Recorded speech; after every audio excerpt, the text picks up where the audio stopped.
welcome back to my channel and welcome to my messy sewing room. Today we're making shorts and a bodice. This is currently very trendy because it has flowers on it.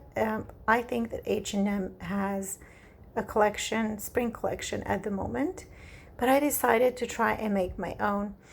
First, I'm taking measurements for the shorts. You will need measurements of your waist, your hips at the widest point, and measurements from your belly button or the desired point where you want your shirts to go. I am very high-waisted, so I needed a longer crotch. So for me it was 35 centimeters, and then I traced everything on a piece of paper. If you have shorts that fits you nicely, that's not elastic, you can use that one and then just trace it either directly onto the fabric or on a piece of paper, and then you can save it for later. I added pockets here, but I later decided not to have them. So this is the explanation how I did it. So practically the top part is a quarter of my hip measurement. Then you need to add 10 centimeters to that measurement, to those measurements. But the thing is, you will do it on the widest part, which is practically that little peak down there from your belly button or from your waist to the crotch.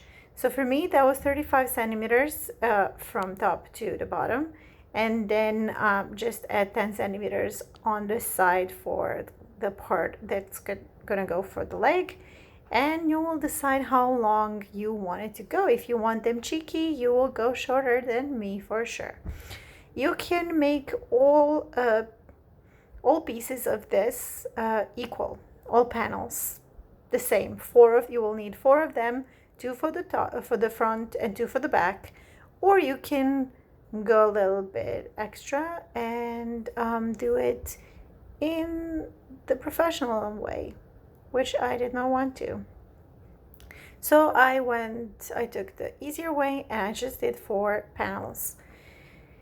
And here you will see that when I start sewing that I am facing the wrong sides. Why am I doing that? Is because I want to do a French seam. I hate fraying edges, and this is actually really helping to prevent them. Because when you do the French seam, if you don't know what it is, please check it out. It's an amazing thing. If you don't have an overlocker, which I don't, and I dislike using zigzag stitch as an overlocker stitch unless I use 2 needles. But I did not want to change the needle. I did not want to thread the 2 needles and all of that. It was easier for me to just do this.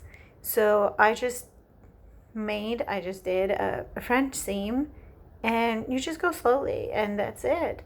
And so once you sew this side, then you turn it inside out, and then you sew it again on the other side. So in that way, it's going to encase all the possible fraying edges, and you will have a nice and neat finish. Really sorry I did not record that part, or I did, just that I chopped it off.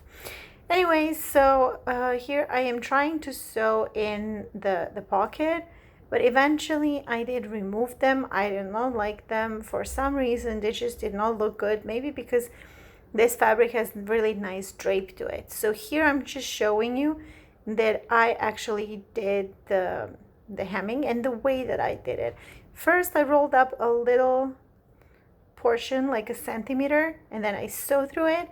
And then after that was sewn, I folded it again, but this time leaving more space because I wanted a thicker elastic band.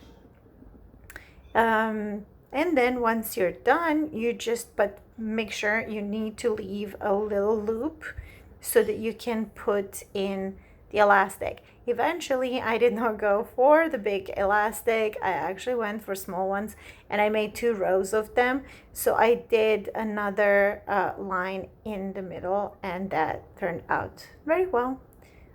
I must say I'm pleased. So here I'm just putting through the elastics. Make sure the elastics is not too loose and that it's not too tight. You will not want it to be too tight because that's gonna cause indigestion.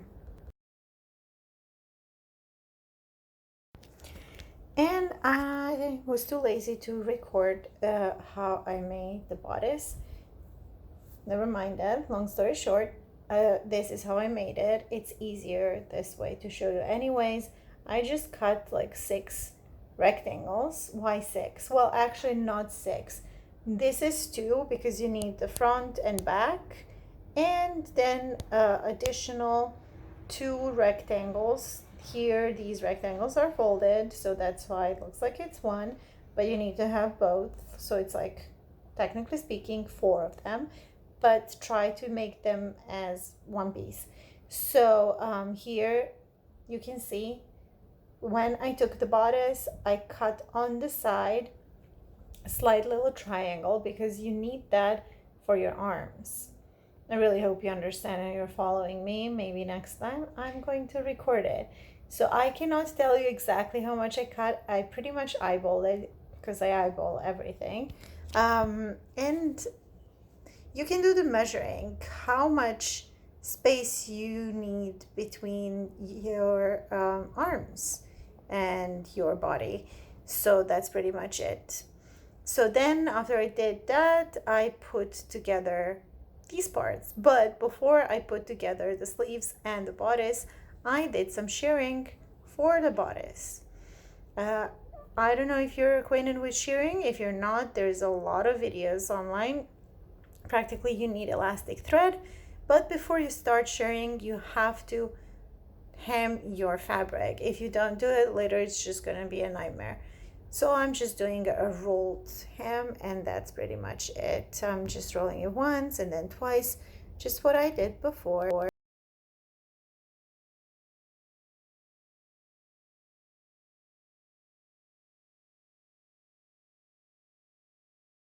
So once you have that done, you are actually going to start shearing. To do it, you will need elastic thread. Try to find one that's good quality because otherwise it's not going to look that good. Don't expect the shearing is going to look exactly the same like in the store. Store-bought items have shearing that's done by those industrial machines, and it's just amazing. I mean, the quality of the thread and everything used is just something else, and the way the machine does it. But this is also very good, and trust me, it's going to last you. This is not a top you're just gonna put on once or twice. So you need to adjust some settings. You need to wind the bobbin in the right way, because if you don't, you're gonna have issues. If you hear the machine like making strange noises, that means that the bobbin was not wound properly, and fix that issue before you break it. So you're just gonna go over and over and over again until you get the top completely sheared. And unfortunately, for whatever reason, I did not record this part. I don't know if I was too lazy or if my phone died, because I'm recording everything on the phone. But here is the final product, both of them done. I am in love with them. If you liked it as well, please give a comment, like, subscribe, and share. Thank you for watching. Bye bye.